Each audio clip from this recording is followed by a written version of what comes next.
Dans la plupart des médias, en Suisse comme dans les autres pays occidentaux, le Nicaragua est de plus en plus dépeint comme un pays en marche vers le communisme, une dictature où les libertés fondamentales sont supprimées. Nous avons voulu en savoir plus en menant notre propre enquête.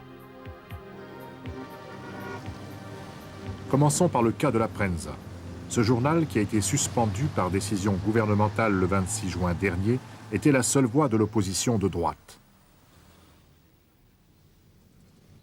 À l'entrée de la rédaction, cette proclamation, 104 jours de silence, mais jamais soumis. Aujourd'hui, on peut déjà parler de 168 jours.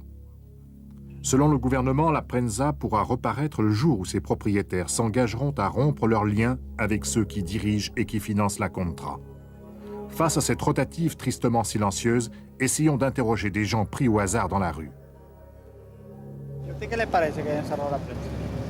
Bueno, en realidad que se debería de considerar de que si estamos en un país libremente democrático, se debería haber libertad de prensa. Sabe que la prensa desde hace cierta fecha para acá se ha manifestado como un folleto más bien de los gringos, pero precisamente de los gringos que obedecen las consignas de Reagan. Los mismos gringos que asesoran y dirigen a los guardias que nos están asesinando. Están asesinando, son cientos de campesinos día por día. Yo diría que para que haya una democracia, ¿no? En un país que se dice demócrata, tiene que haber una contraparte también, ¿no? Porque si no, o sea, no hay, como dicen, no hay revolución sin contrarrevolución, ¿no? Sí, ¿usted sabe por qué cerraron la prensa? Porque la prensa es contrarrevolucionaria, habla de los nicaragüenses. Lo primero, que nos tira a los nicaragüenses porque ellos nunca nos han querido a nosotros, nunca han querido al obrero. Es bien sencillo, un régimen como este no C'est simple. Un régime comme celui-ci ne supporte pas une presse libre et un journal indépendant. Une presse libre et indépendante est contraire aux principes défendus par le pouvoir sandiniste. Dès les premiers jours de la Révolution, le commandant Daniel Ortega, devenu président de la République, avait déclaré qu'un journal comme le nôtre n'avait pas sa place dans la Révolution. Le fait que notre journal ait été fermé le lendemain du vote du Congrès américain en faveur de l'aide de 100 millions de dollars n'était qu'un prétexte. Ils ont pu faire ce qui avait été prévu dès le début.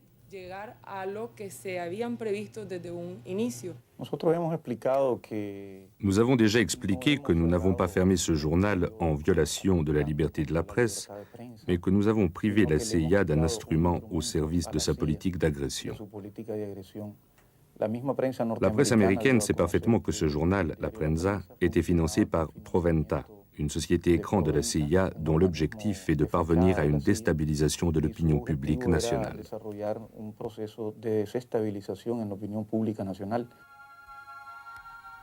Pour nous, la Prensa était le journal prestigieux qui s'était courageusement opposé à Somoza.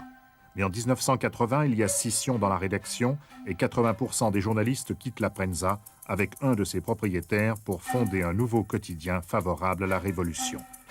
Cette information peu connue méritait d'être soulignée. Même si la Prensa avait le regard fixé du côté de Washington, nous ne pouvons que regretter sa fermeture.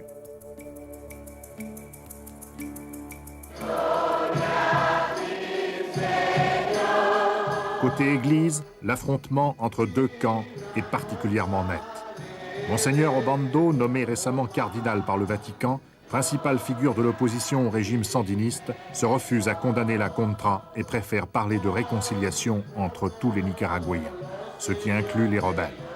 Voilà qui ne manque pas d'irriter le gouvernement. Dans ce pays profondément catholique, il existe, comme dans l'ensemble de l'Amérique latine, une communauté de croyants qui ne se reconnaît pas dans les positions de la hiérarchie. On l'appelle l'Église des pauvres.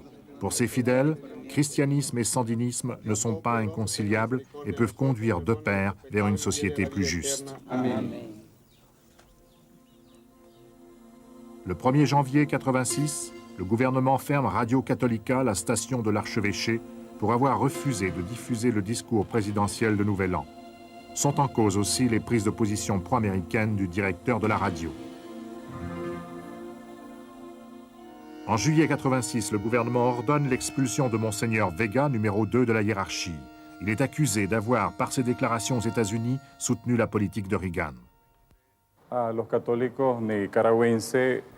Les catholiques du Nicaragua sont inquiets depuis l'expulsion de Monseigneur Vega et de Monseigneur Carballo, ainsi que par la fermeture de Radio Católica, parce que ce sont là 3 éléments clés de l'Église du Nicaragua.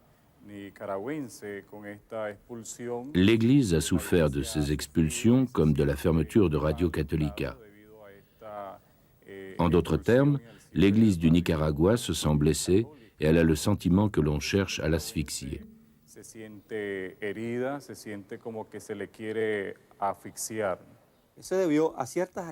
L'expulsion de Monseigneur Vega a été la conséquence de certaines de ses activités et des déclarations qu'il a faites pour soutenir l'intervention nord-américaine au Nicaragua et pour encourager le Congrès des États-Unis à accorder 100 millions de dollars à la contre-révolution, dont le but est d'assassiner des Nicaraguayens et de détruire l'économie de notre pays. Nous avons demandé à ces 2 religieux de se comporter d'une façon compatible avec leur fonction d'homme d'Église et leur qualité de citoyen. Nous sommes même intervenus dans ce sens auprès du nonce apostolique.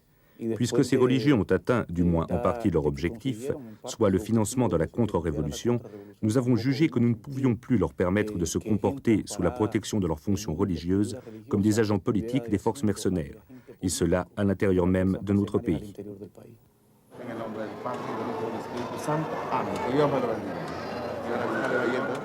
Notons que l'expulsion de Monseigneur Vega n'a suscité aucune protestation populaire.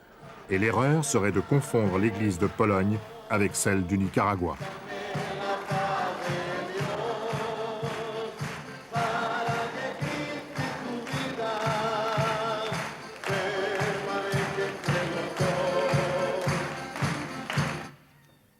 Le peuple nicaraguayen est d'abord un peuple de paysans.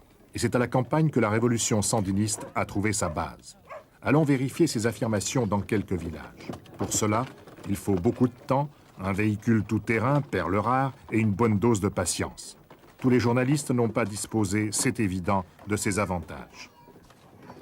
Au cours de cette visite, ce qui nous a frappé, c'est que le paysan nicaraguayen dispose aujourd'hui d'une parcelle de terre suffisante et qu'il sait lire et écrire. Voilà 2 acquis essentiels de la Révolution. Cela explique pourquoi la grande majorité des paysans soutient le gouvernement sandiniste, même s'ils sont encore pauvres. Avant, j'avais 2 lopins de terre. Je les ai vendus pour venir ici, car il me fallait plus de terrain pour parvenir à progresser. Comment préférez-vous vivre? Comme vous viviez avant ou comme vous vivez maintenant? Bien sûr, comme nous vivons actuellement. Ici, nous parvenons à nous développer parce que notre travail est mécanisé. On a des tracteurs, des équipements. Avant, comme indépendant, on ne progressait pas, ou du moins pas beaucoup.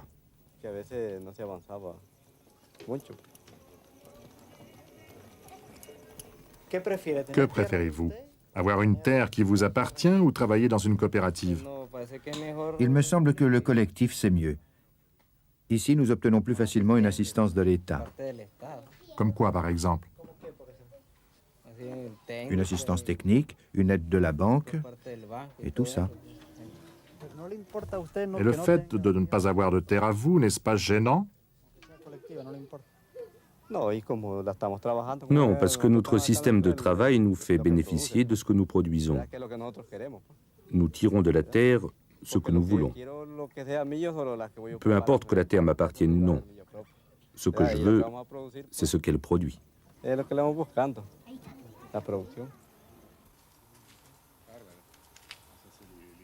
Après les paysans, allons voir un propriétaire terrien, un planteur de café, sans doute un déçu de la Révolution, un récalcitrant à cette économie mixte mise en place par les sandinistes, économie qui se veut une cohabitation entre le privé et le nationalisé. Au Nicaragua, le café est le principal produit d'exportation, mais le planteur est obligé d'accepter les prix fixés par le gouvernement. Comme entrepreneurs, nous obtenons tous les crédits possibles pour pouvoir travailler en paix. Donc, je ne peux me plaindre. Tout au contraire, nous entendons que nous avons tout l'appui du gouvernement pour pouvoir mener à bon but, n'est-ce pas, nos plans de production. la révolution terrible, les sandinistes, communistes, a fait plus de propriétaires dans ces pays que pendant toute l'histoire républicaine. Donc je pense que c'est un demi-million de nouveaux propriétaires qui existent dans ces pays. C'était impensable du temps des Somoza. Mais quand même, cette présence de conseillers soviétiques, de conseillers cubains, ça ne vous inquiète pas? Est-ce que le pays va quand même pas doucement vers le communisme? Non, pas du tout. Vous savez, ça c'est une erreur d'appréciation. Le fait d'avoir quelques conseillers cubains du point de vue militaire dont nous avons besoin, car nous ne connaissions pas les maniements des armes modernes, conseillers soviétiques militaires que pourtant que je sache, il n'y en a point. Semble-t-il qu'il y a des conseillers de la République démocratique allemande du point de vue sécurité de l'État. Je ne crois pas, car je dirais plutôt avec l'assistance des pays socialistes, on est en train de bâtir une république mixte, c'est-à-dire du point de vue économie mixte. Ah ouais, non, hein? Tous les patrons ne sont pas aussi optimistes que M. Pereira. Là aussi, on les trouve divisés en deux camps. Et l'association patronale a depuis longtemps déclaré la guerre au programme économique du gouvernement. Un de ses responsables nous parle même de chaos. Ce qui existe, c'est un mélange de deux types d'économies. D'une part, une économie planifiée par le gouvernement et que celui-ci veut imposer, et qui en grande partie est déjà en place, et d'autre part, une économie de marché, celle que nous défendons. Mais aucun de ces systèmes économiques ne s'accorde avec l'autre et il en résulte un véritable chaos.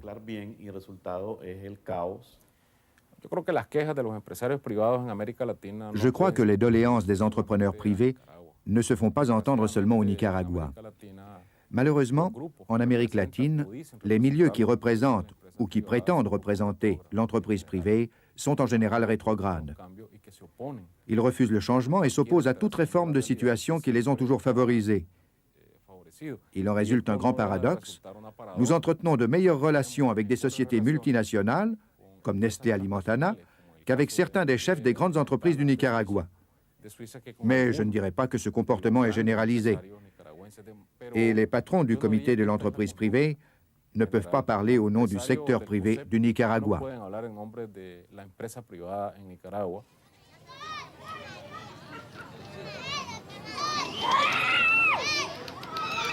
Ces gens attendent avec beaucoup de patience une distribution de bonbonnes de gaz dans un quartier populaire de Managua. C'est une image symbolique des problèmes de la vie quotidienne dans la capitale. Les difficultés économiques ont plusieurs causes. L'embargo américain, évidemment, le manque de devises dû à la baisse des exportations et aussi la bureaucratie, conséquence d'une planification centralisée.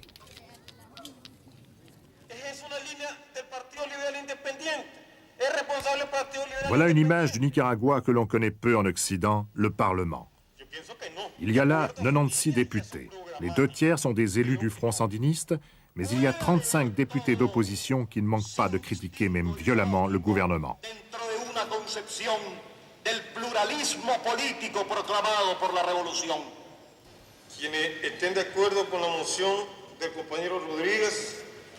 Contrairement à ce qu'affirme la propagande américaine, le pluralisme politique existe, sans doute avec de nombreuses imperfections, et n'importe quel député, même le plus conservateur, peut s'exprimer sans crainte.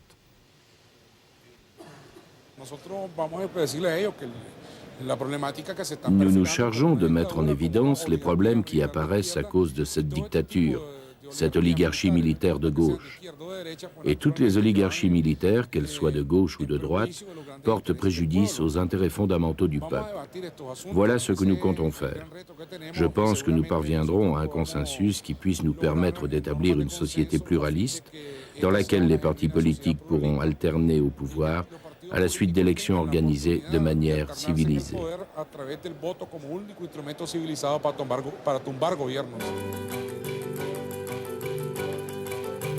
Pour le gouvernement, l'élaboration de la nouvelle constitution devrait être un gage de son désir d'instituer juridiquement le pluralisme politique et l'économie mixte. Le texte définitif est censé être voté d'ici la fin de l'année.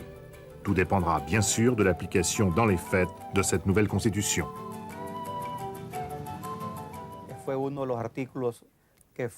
L'un des articles qui a été débattu à l'Assemblée nationale et qui a obtenu un large consensus de la part de tous les partis politiques, c'est précisément ce principe du pluralisme politique.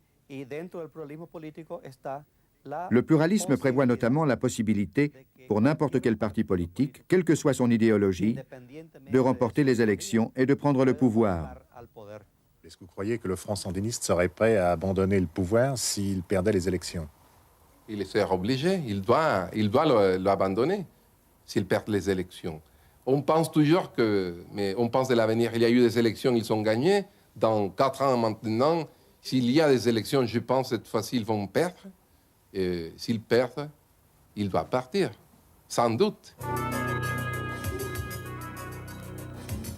Alors qu'il y a état d'urgence et que par conséquent toute manifestation publique est interdite, on a pu constater que 2500 personnes sont descendues dans la rue à l'appel du Parti social-chrétien pour fustiger la prétendue dictature.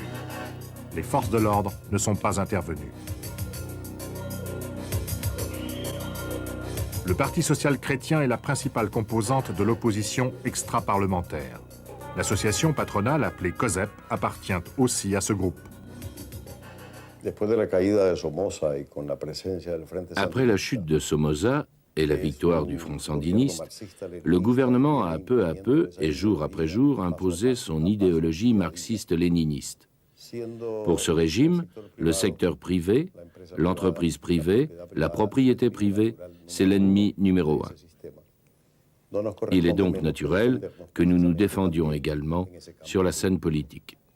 Vous serait-il possible de nous définir à quel type de société aspirent les dirigeants sandinistes? Il s'agit d'un type de société nouvelle qui ne se réfère à aucun modèle, à aucun régime existant ailleurs. Si vous posez la question de savoir si le Nicaragua s'achemine vers un régime à parti unique, avec suppression totale de la propriété privée, je vous répondrai très fermement non, car cela ne correspond ni aux besoins du pays, ni à sa réalité.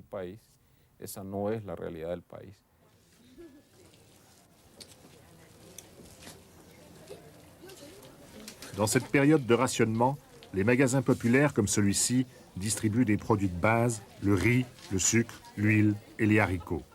Chaque famille reçoit des bons pour venir acheter ses aliments à des prix réduits parce que subventionnés par l'État. Les comités de défense sandinistes, appelés CDS, organisent cette distribution. Ils s'occupent aussi de la surveillance des quartiers, des vaccinations, de l'inscription au service militaire, etc. Officiellement, les CDS sont une organisation de masse qui ne dépend ni du Front sandiniste ni du gouvernement. Ils sont, dit-on, les yeux et les oreilles de la révolution. Selon l'opposition, ils sont aux mains des sandinistes l'instrument qui leur permet de quadriller et de contrôler la population. Encore une fois, nous avons deux versions.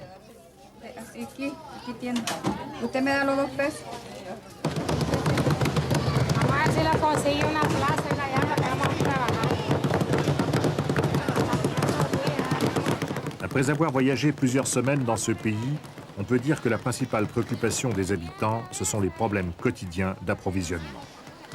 L'économie a atteint aujourd'hui son point le plus critique. Alors, il est intéressant, quand on réalise des interviews dans un marché, de voir à quoi ou à qui les gens attribuent les difficultés actuelles, et cela en toute liberté. Comment está la vida ahora?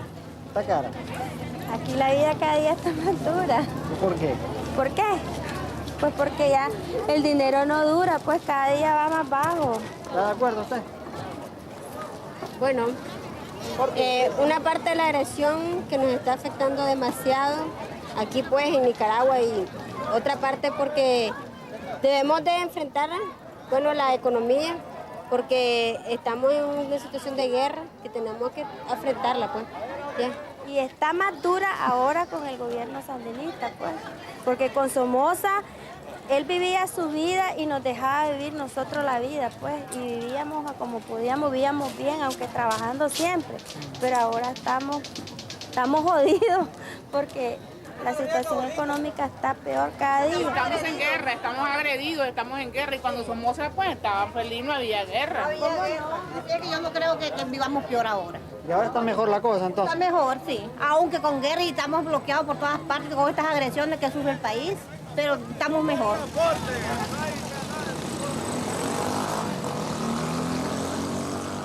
Certains leaders de l'opposition espèrent que ce mécontentement aura des répercussions sur le plan politique. Je m'attends à d'importantes manifestations de mécontentement de la part du peuple nicaraguayen. Cela devrait ouvrir les yeux à des pays comme la France, l'Amérique latine et l'Europe en général, pays qui pourraient exercer, par voie diplomatique, une pression sur notre gouvernement. On pourrait même envisager une rébellion du peuple nicaraguayen en raison des conditions de vie difficiles, d'abord sur le plan économique, mais aussi sur le plan politique et social. Car aujourd'hui, les classes défavorisées, les travailleurs et les paysans vivent dans des conditions beaucoup plus difficiles qu'auparavant. En raison des grandes difficultés économiques du pays, il semble que le mécontentement populaire ait tendance à être de plus en plus important. Alors est-ce que cela ne risque pas de se retourner contre le régime sandiniste? Je ne pense pas. Tout d'abord, il convient de préciser que nous devons faire face à une agression, mais que dans le pays, il n'y a pas de crise politique. Nous ne vivons pas une guerre civile et il n'y a pas d'affrontement entre ressortissants d'un même pays. Nous sommes confrontés à une agression de l'extérieur et à des difficultés économiques dues à la crise internationale, à notre structure sociale et aux réformes entreprises par la Révolution.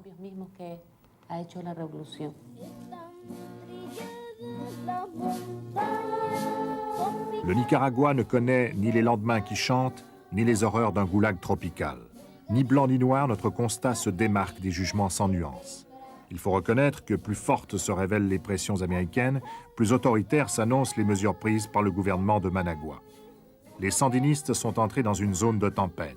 Parviendront-ils à sortir de leur situation critique et à instaurer une société pluraliste? Ou céderont-ils à la tentation totalitaire? Rien n'est encore joué. Se traen de la montaña.